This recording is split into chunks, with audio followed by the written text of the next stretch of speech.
बिस्मिल्लाहिर्रहमानिर्रहीम। आज तक के मुअज़्ज़ज़ नाज़रीन अस्सलामु अलैकुम।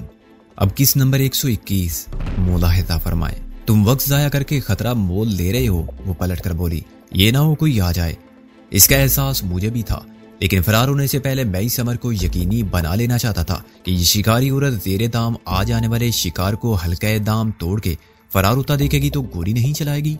पीडरू का किसी भी वक्त होश में आ जाना मुमकिन था और उसके लिए बंद कमरे से निकल आना मुश्किल जरूर था, लेकिन नामुमकिन नहीं था। क्या सचमुच तुमने पीडरू को मार दिया है? वो मेरी सूरत पर तजब्जुब के आसार देकर बोली, हाँ, इसमें शक की कौन सी बात है? मैंने कहा, तुम लाशें देखना चाहती हो तो चलो, तुम्हें बहुत सदमा है। नहीं। वो एक गहरी सांस लेकर बोली, मेरा कौन सा सुहाग उजड़ गया है? मैं भी तो वही करने वाली थी जो तुमने कर दिया है। दिलावर की बात कर रही थी, ये उसके आने का वक्त है। वो आ गया तो हमारा निकलना मुश्किल हो जाएगा। हमारा? मैंने जमा के सीगे पर हैरान होके कहा, अगर तुम भी मेरे साथ ही निकलने का सोच रही हो तो ये ख्याल दिल से निकाल दो। मैं कोई खतरा मोल देने के लिए तैयार नहीं। मैं तुमको यहीं बाथरूम में बंद कर जाऊंगा। प्लीज, दिलावर मुझे मार डालेगा, मुझे यहाँ मत छोड़ो। वो आइजी से बोली, मैं तुम्हारी मदद करूंगी। कैसे और क्यों? मैंने कहा, मुझसे क्या हमदर्दी हो गई है अचानक तुमको? मैंने कहा, इस जीरा से क्या फायदा? वो बोली, निकलना मुझे भी है यहाँ से और तुमको भी।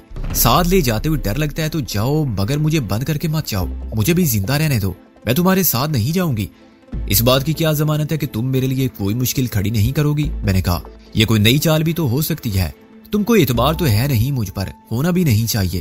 फिर मैं जमानत कैसे दूं? वो बोली, जो पूछना है यहाँ से निकलकर पूछ लेना। यकीन करना चाहो तो करना, वरना मुझे जहाँ चाहो छोड़ देना। मेरे तुम्हारे रास्ते अलग हो जाएंगे।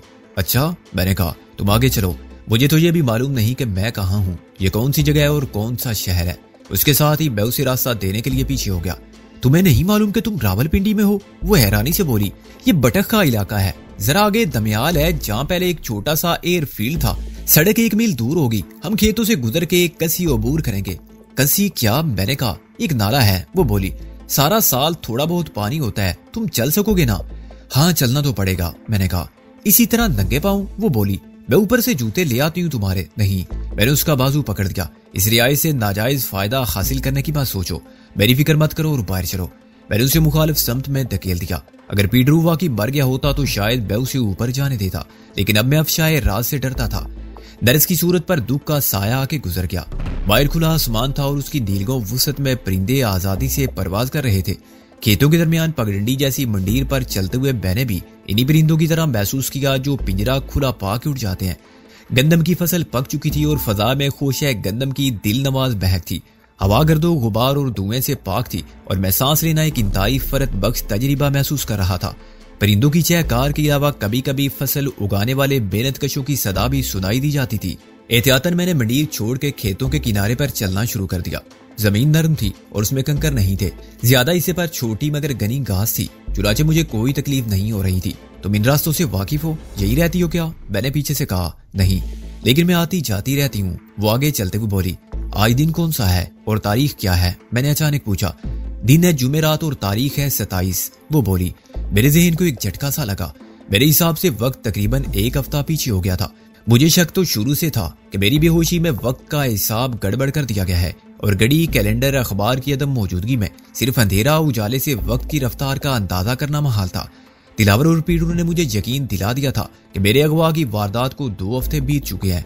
मोहसिन को मरे हुए 14 दिन हो गए। मेरे दिल में एक टेस उठी, 1 हफ्ता? अब तो जीते जागते मोहसिन का जिस्म फकत हड्डियों का पिंजरा रह गया होगा। 1 हफ्ता कम हो गया तो क्या हुआ? राबिया का क्या हाल होगा? मेरे तस्वुर ने एक तस्वीर पेश की। वो बिल्कुल गुमसुम और तनहा बैठी थी। उसके कपड़े मैले और शिकन आलूद थे, बाल परेशान थे और आंखों के गिर्द गहरे स्याह हल्के थे, क्योंकि उसने खाना पीना सोना सब छोड़ रखा था। 1 हफ्ते बाद वो 1 साल की बीमार लगती थी।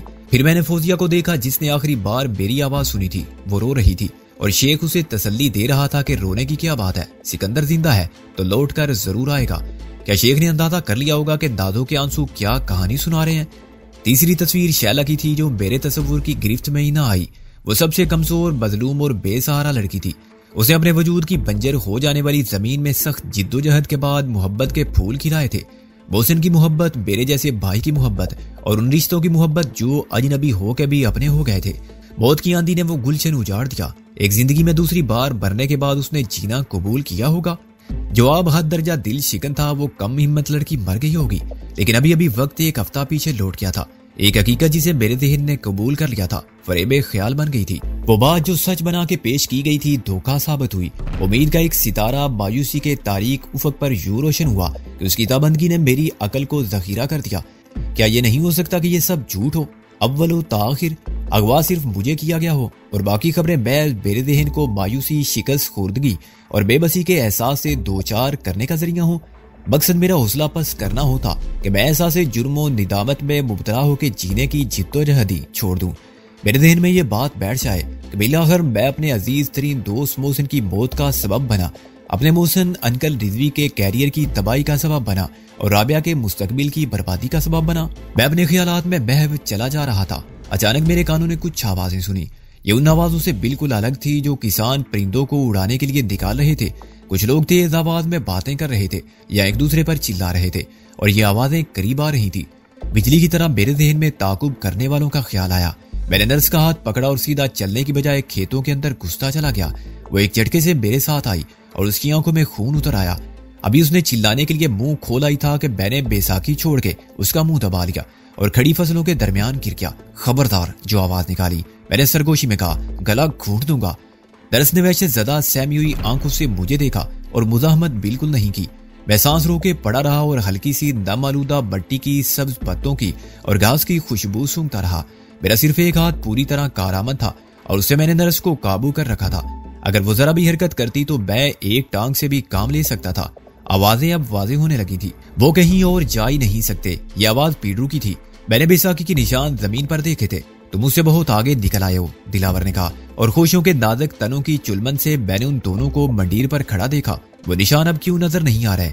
औरत जात में वफा नहीं, पीडरू ने दांत पीस कर कहा। वो मेरे हाथ आ जाए तो उसके टुकड़े करके यहीं डाल दूं, कुत्ते और गीदड़ खा जाएं। क्या नहीं दिया मैंने उसे? वो गुस्से से पागल हो रहा था। अगर वो ना मिले तो यही सलूक मैं तुम्हारे साथ करूंगा, दिलावर ने सुकून से कहा। तुम्हें भी सब कुछ याद है, मैंने तुम्हारी औकात से ज्यादा। एक बिल में से निकलने वाली चींटियों ने मेरी टांग पर चलना शुरू किया। मेरे पैर को झटका। चौधरी साहब, मुझे अब भी यकीन नहीं आता कि वो उसके साथ मिल गई होगी। पीडरू ने मेरे नाम की जगह गाली इस्तेमाल की। क्यों? क्या वो पहले बड़ी शोर परस्त और वफादार थी? दिलावर ने तन से कहा। सिकंदर भी कम पुरकशिश मर्द नहीं है, पीडरू ने कहा। जहाँ के बैसाखी के निशानात खत्म हुए थे वहां से दाईं और बाईं जानिब खेतों में तलाश जारी है। पीडरू ने दबे दबे लहजे में कहा। वो बच के कैसे निकल सकते हैं? शिकारी कुत्ते उनके पीछे हैं। सड़क ज्यादा दूर नहीं है, पीडरू, दिलावर ने कहा, और हवा का रुख मुखालिफ है। कुत्ते उनकी बू नहीं पा सकते। ये बड़ा लर्जा खेज इंकशाफ था कि वो तरबियत याफ्ता शिकारी कुत्ते लेकर हमारे ताकुब में निकले थे। हवा की मुवाफकत एक तायदे इज्जती थी, वरना अब तक आदम बू को रेडार की तरह महसूस कर लेने वाले खून आशाम कुत्ते हमारे दामन की दजियां बखेर चुके होते और अपने दांतों से हमारा गोश्त उधेड़ते हुए फिर उन्हीं के पास पहुंचा देते जो इंसान के बेस में बेरहम दरिंदे थे। वो दोनों कुछ देर इधर उधर देखते रहे। एक किसान ने उन्हें इसी तरफ से गुजरते देखा था अभी कुछ देर पहले, पीडरू ने कहा। उसने जो उलिया बताया था वही था।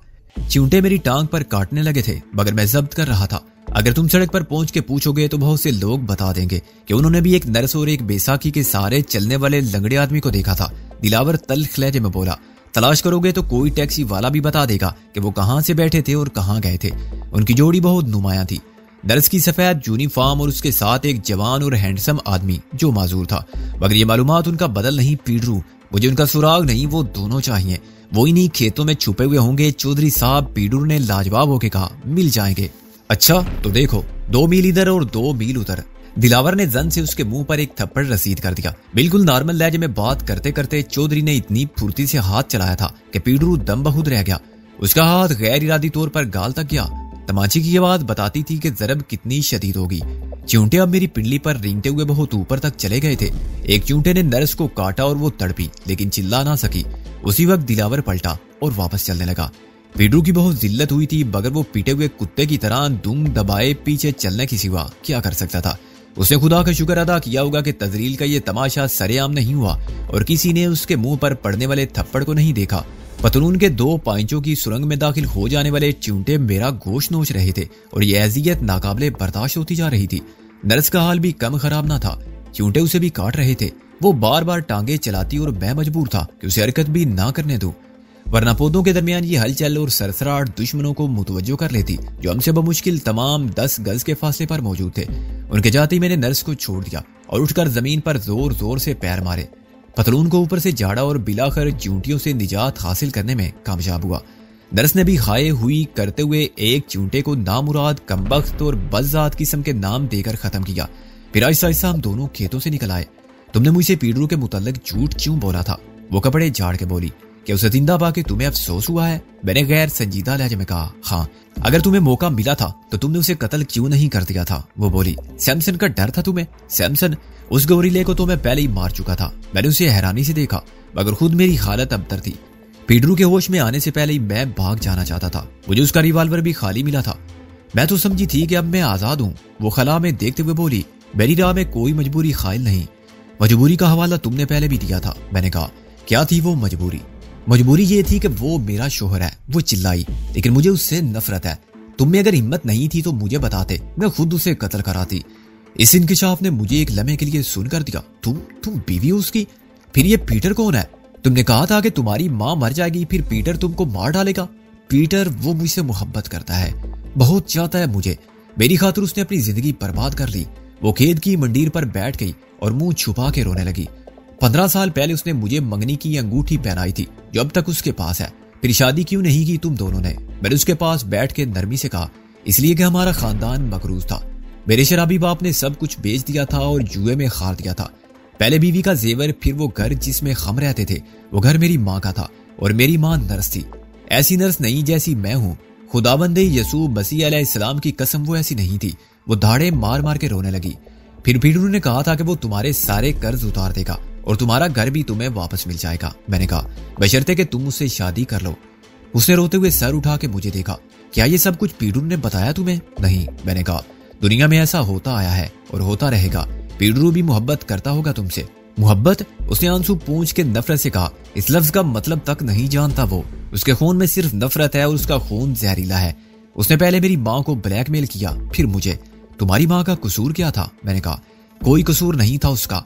तमाम जिंदगी जहन्नुम का आजाब सहने के बाद उसने एक शैतान से निजात हासिल कर ली, तो क्या ये उसका कसूर हुआ? वो बोली, कब तक सहती? वो हर जुल्म बर्दाश्त की भी एक हद होती है और इस हद से गुजर के तुम्हारी माँ ने अपने शोर को कत्ल कर दिया। उसकी जिंदगी की निजात इसी में थी कि वो अपना खात्मा कर ले या उसे मार दे, जो उसके लिए कभी ना खत्म होने वाली सजा बन गया था।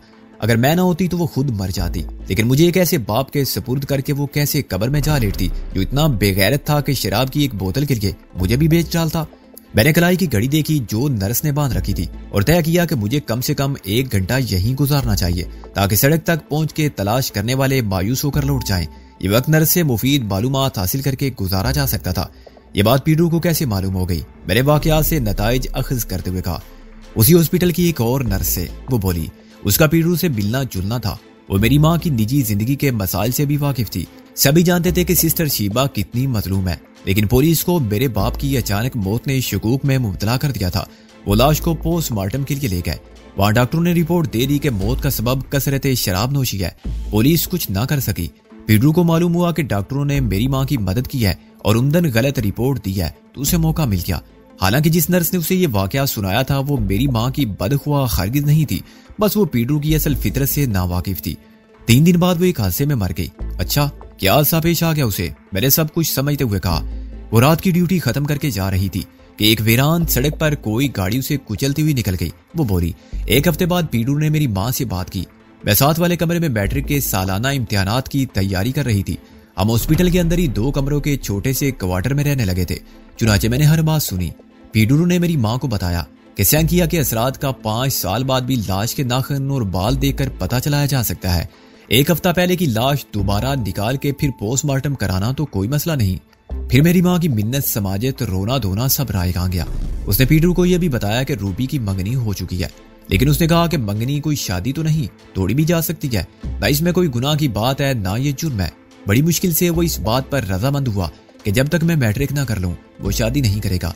इस अरसे में पीटर को भी मुनासिब अल्फाज में समझा दिया जाएगा कि ये शादी अब नहीं हो सकती। वो चला गया तो मैंने बड़ा कोराम मचाया, जान देने की धमकी दी। माँ ने कहा, तू क्यों मरती है जवानी में? जहर मैं खा लेती हूँ। पीटर ने हम दोनों को समझाया। हमारी इज्जत पर उसने अपनी मोहब्बत कुर्बान करना मंजूर कर लिया और मंगनी की अंगूठी वापस ले गया। मैंने मैट्रिक कर लिया और माँ ने भी मुझे नर्सिंग स्कूल भेज दिया। पीटर एक मिशन स्कूल में टीचर था। उसने अपना स्कूल छोड़ दिया और सियालकोट चला गया, या उसका बाप पादरी था। पीटरू ने मुतमईन होकर मुझे मजीद मोहलत दे दी कि मैं नर्स बन जाऊं। रूबी, ये तुम्हारा नाम है और तुम्हारी माँ का नाम शीबा था। पीटर भी ईसाई होगा। पीटरू क्या था? मैंने कहा। इसके बाप दादा मुसलमान थे। दादा सियालकोट के करीब डस्का में था, जहाँ मिशनरियों ने तबलीग और माली इमदाद से मफलूकुल हाल अफराद को ईसाई बनाने में खासी कामयाबी हासिल की थी। वो बोली। उसका बाप सियालकोट में खाकरोब था और माँ भी खाकरोबी करती थी। उसका बाप मुजरिमों को जल्लाद की हैसियत से जेल में फांसी दिया करता था। पीटरू का असल नाम इनायत मसीह था। पीटरू में माँ बाप की मुश्तरका सिफात मौजूद हैं। मैंने कहा, क्या तुम में और तुम्हारी बाप में इतनी हिम्मत नहीं थी कि खुद जहर खाने का सोचने की बजाय पीटरू को वही जहर देकर मार डालती? वो पीटरू नहीं, इनायत मसीह था। इसने मुझसे शादी की थी, वो बर्राई हुई आवाज में बोली। और शादी से पहले वो बिल्कुल मुख्तलिफ इंसान था। यही शराफत का लिबादा ओढ़ के तो उसने मुझे धोखा दिया था। उसने अपने सब वादे पूरे किए, हमारा कर्ज बेबाक हो गया। फिर हम उसी मकान में चले गए जो मेरी माँ का था। पीटरू ने उसे दुगनी कीमत अदा करके वापस ले लिया, फिर मेरी माँ के नाम कर दिया। उस घर में लौटने के बाद हमारी जिंदगी का बिल्कुल नया दौर शुरू हुआ। पीटरू ने उसमें आराम और आसाइश के तमाम असबाब फराहम किए। पीटर ये सब कुछ नहीं कर सकता था।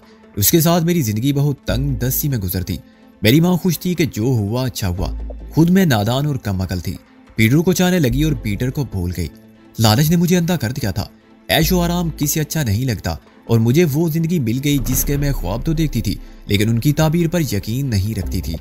ख्वाब तो ख्वाब ही होते हैं, मगर मेरे ख्वाब सच हो गए। पीटरू में बज़ाहिर कोई खराबी नहीं थी। इसने सियालकोट से बीए किया था और उसे खाकरूब का बेटा होने के बावजूद बहुत सी मराहत हासिल थी। क्रिश्चियन मिशनरी इसकी हर मुमकिन मदद करते थे। इसकी फीस माफ थी, किताबें मुफ्त मिल जाती थी। इसको हॉस्टल में रहने का खर्च नहीं देना पड़ता था और माहाना खर्च के लिए वजीफा अलग मिलता था। इसने कभी ये नहीं बताया कि वो क्या करता है। वो कभी हफ्ता भर, कभी 15 दिन और बाज़ औक़ात एक महीने के लिए बाहर चला जाता और लौट कर आता था तो हमारे लिए इतने तहाइफ लाता था और मेरी माँ को इतना पैसा देता था कि उसने जिंदगी भर की मुलाजमत में ना देखा था। शादी के बाद मुलाजमत छोड़ देना चाहती थी, लेकिन उसने मुझे मना कर दिया। ये बड़ी अजीब बात थी। अक्सर शोहर तो यही चाहते हैं कि बीवी सिर्फ घर की होकर रहे और मुलाजमत को मायूब समझते हैं। यहाँ उल्टा मामला था। मैं चाहती थी कि सिर्फ घर बार संभालूं क्योंकि मुझे मुलाजमत की जरूरत ही नहीं थी। शोहर की आमदनी इतनी थी कि मैं खुद मुलाजिम रख सकती थी। मगर पीटरू ने कहा, वक्त गुजारने के लिए मशगला अच्छा है, वक्त सरबाई रहता है, मैं घर के अंदर बंद होके क्या करूंगी। मैं कैसे कहती कि जब बच्चे होंगे तो मैं अकेली कहाँ रहूंगी और मुझे फुर्सत कब मिलेगी। साल भर बाद मैं उम्मीद से हुई, मगर मेरी गोद ना भरी। वो बच्चा पैदा होने से पहले ही मर गया। मैं बहुत रोई धोई, लेकिन उसे तकदीर का लिखा समझकर खामोश हो गई। दूसरी और तीसरी बार भी ऐसा ही हुआ तो मैंने उस डॉक्टर से बात की जो मुझे देखने घर आती थी और उसने राजदारी का वादा लेकर मुझे बताया कि मेरे शोहर को मेरा माँ बनना मंजूर नहीं था क्योंकि बच्चों को वो मुसीबत समझता है। मैं तो समझती थी बच्चा खुदा की रहमत होता है, इंसान के रूप में फरिश्ता होता है, वो पुल होता है जो अज़दवाजी जिंदगी की बका का ज़ामन होता है, दो किनारों को, दो रिश्तों को मिलाता है। मुझे बाद में मालूम हुआ कि वो डॉक्टर थी नहीं, कोई तजरिबाकार मिडवाइफ थी। मैंने उस पर हमला कर दिया और उसका मुंह नोच लिया। उसे गालियां दी, चुड़ैल, डायन और कातिल कहा और उसके कपड़े फाड़ दिए। वो ऐसी भागी कि फिर नजर ना आई। मेरी माँ तो उसके घर भी गई, लेकिन उसका कोई पता ना चला। जमीन के ऊपर पता चल भी नहीं सकता था। मैंने कहा, पीटरू ने मुझे बहुत मारा और फिर धमकी दी कि मैंने अपनी जबान बंद ना रखी तो नतीजा मेरी माँ के हक में बुरा होगा। उसे अपनी बात जारी रखी क्योंकि मेरे बाप को मरे हुए अभी 5 साल नहीं हुए। इन हादसात के बाद मैं औरत नहीं, बंजर जमीन रह गई। इस रोग ने मेरी माँ को पलंग से लगा दिया और इलाज के बावजूद उसकी हालत बिगड़ती गई। मैंने कई डॉक्टर बदले और उन्होंने कई नुस्खे बदले, लेकिन हर दुआ बेअसर गई। एक रात मैंने पीटरू को असल दवाओं की जगह दूसरी दवाएं रखते देखा। मैंने देखा तो शीशियां भी वही थी और उनके लेबल भी वही थे। साफ जाहिर था कि इस रद्दो बदल का मकसद दवा की जगह जहर देने के सिवा कुछ नहीं। मैंने हंगामा किया तो पीटरू ने मुझे हिंटर से मारा और कहा कि मैं मुजरिम हूँ। वो तो बाहर रहता है, माँ के लिए डॉक्टर लाना और दवा देना सब मैं खुद करती हूँ। मुझसे पहले वो अपने शक का इजहार डॉक्टरों से कर चुका था। ये सवाल तो बाद में पैदा होता कि क्या बेटी बिला वजह माँ को जहर दे सकती है। पहले तो पुलिस मुझे गिरफ्तार कर लेती, वो डॉक्टर भी शोर के साथ मेरे खिलाफ गवाही देते। शोर ने तो पहले ही बीवी पर शुबा जाहिर कर दिया था। मैं क्या करती, माँ को सदमे से बचाना भी जरूरी था। उसके बाद मैंने दवाएं मुकफ्फल रखना और खुद बाहर बाजार से दवा लाना शुरू किया, मगर उस वक्त तक जहर ने माँ को मौत के किनारे तक पहुंचा दिया था। उसके जिस्म में इतना जहर जमा हो गया था कि दवाएं कुछ नहीं कर सकती थी। उन्हीं दिनों में अचानक पीटर मुझे मिल गया। वो खुद खासा बदल गया था, लेकिन मुझे देखकर तो वो हैरान रह गया। मैंने उसे सारी बात बता दी और उससे मदद मांगी। उसने खामोशी से पीटरू के बारे में मालूमात हासिल की और 2 हफ्ते बाद मुझे बता दिया कि जिसे मैं घर के अंदर इनायत मसीह समझती हूँ वो बाहर की दुनिया में उस्ताद पीडरू है और उसका बिजनेस क्या है, जो कुछ उसने कहा वो मेरे लिए नाकाबिले यकीन था। मैं तसव्वुर भी नहीं कर सकती कि मेरा शोहर जराइम पेशा अफराद के ग्रोह में शामिल है और इसकी तमाम आमदनी गैर कानूनी है। हर बीवी की नजर में शोहर फरिश्ता होता है, लेकिन मेरा शोहर शैतान था। मैं उसके साथ कब तक निभा करती। मैंने उसे बता दिया कि अब वो मुझे धोखा नहीं दे सकता, क्योंकि हकीकत मुझे मालूम हो गई है। हकीकत? वो जहरीले लहजे में बोला। हकीकत क्या होती है? अगर तुम्हें मालूम हो गई है तो इससे मुझे क्या फर्क पड़ता है? तुम मेरी बीवी हो।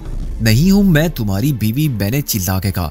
मैं इनायत मसीह की बीवी थी, किसी उस्ताद पीडरू की नहीं। वो चौंका।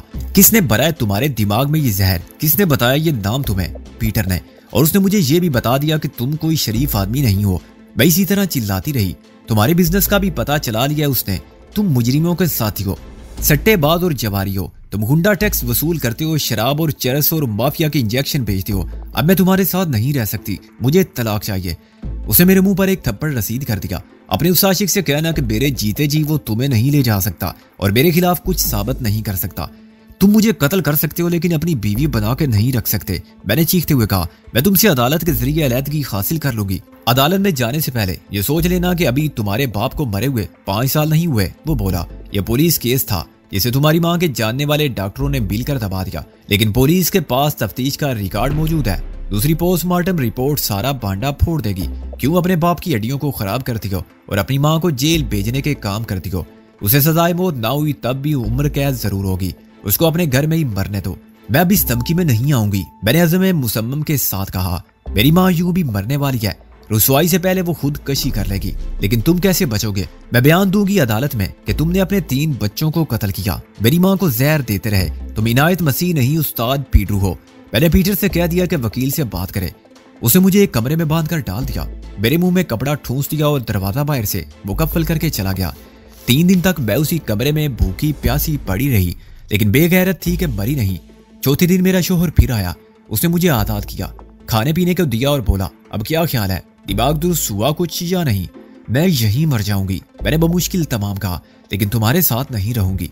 पीटर तुम्हें छोड़ेगा नहीं। अब तक वो वकील से बात कर चुका होगा और मेरा सुराग ना मिला तो वो पुलिस के साथ आ जाएगा। इसका मतलब है मुझे पहले उस कुत्ते का बंदोबस्त करना चाहिए। वो बोला और फिर मुझे बेबस छोड़ के चला गया। वो हमारे घर का ही एक स्टोर रूम था जिसे साफ करने की जरूरत कोई महसूस नहीं करता। तकरीबन 8 फुट लंबा, चौड़ा और सिर्फ 6 फुट ऊंचा ये कमरा किचन के नीचे था। उसे घर का टूटा फूटा और गैर जरूरी सामान फेंकने के लिए खोला जाता था। चुनाचे उसमें दिन के वक्त भी अंधेरा रहता था और चूहे इधर से उधर भागते रहते थे। वो ऊपर किचन से खाने की चीजें लाते थे और गलादत फैलाते थे। ये सब चूहे बहुत बड़े थे, बिल्ली के बच्चे से भी बड़े। वो बहुत भयानक आवाजें निकालते और मेरे करीब आके बड़े खतरनाक तरीके से मुझे घूरते रहते थे। मैं दहशत से कांपने लगती और मेरा जिस्म ठंडा पड़ जाता, इस ख्याल से कि मैं मर गई तो ये आदमखोर मेरा गोश्त नोच कर खा जाएंगे और 2 दिन में सिर्फ हड्डियों का पिंजर छोड़ेंगे। कई बार मैं थकन और अज़ियत के बावजूद सो गई या बेहोश हो गई तो ये चूहे मेरे ऊपर चढ़ आए। एक बार मैंने सोते हुए दर्द की शदीद तेज से तड़प कर आंख खोली तो मेरे पांव के एक अंगूठे से खून बह रहा था और कुछ फासले पर एक बहुत बड़ा चूहा ढीठ बना बैठा था। उसे मेरे अंगूठे पर से दोचा हुआ गोश्त निगल दिया और अब ताज़ा गोश्त का दूसरा टुकड़ा उतारने की फिक्र में था। मैंने उसे टांगे हिला के भगाया तो वो दूसरी तरफ आ गया, मेरे चेहरे से 1 फुट के फासले पर। मैं खौफ से चीख भी नहीं सकती थी और चूहा शायद अंदाजा कर चुका था कि मैं उसका कुछ बिगाड़ नहीं सकती। वो दूसरे चूहों से ज्यादा सियाना और जुरातमंद था और उसकी मकरूज शक्ल को इतना करीब पा के मुझे यूं लगा जैसे अब वो मेरी आंखें निकाल लेगा। उसके बाद मैं कुछ भी नहीं देख सकूंगी और वो अपने कबीले के दूसरे चूहों को बुला के कहेगा कि बेखौफ होकर दावत उड़ाओ। अब तक आदमी हमें चूहे दान में फंसा कर मारता रहा है, आज आदमी हमारे दरमियान फंस गया है और उतना ही बेबस है। इस वक्त मुझ में गैर मामूली ताकत आ गई और मैंने फर्श पर घूम कर लातें चलाई तो एक टूटी हुई कुर्सी चूहे पर गिर पड़ी और वो भाग गया। मेरे हाथ पैर एक ही हथकड़ी से जकड़े हुए थे और हथकड़ी का दूसरा सिरा एक बहुत बड़ी कील के साथ दीवार में ठोक दिया गया था। चुनाचे मैं बैठ तो सकती थी लेकिन खड़ी नहीं हो सकती थी। दीवार से पीठ लगाकर भी मैं कितनी देर बैठी रहती। मेरी कमर और शाने जब दर्द करने लगती और जिस्मानी हिम्मत जवाब दे जाती तो मैं खुद ही फर्श पर गिर पड़ती। मुझे मालूम नहीं था कि मेरा ये आज़ाब कब तक चलेगा, लेकिन मैं तहिया कर चुकी थी कि इन हालात में पीडरू के साथ जिंदगी गुजारने की बजाय मर जाना बेहतर है।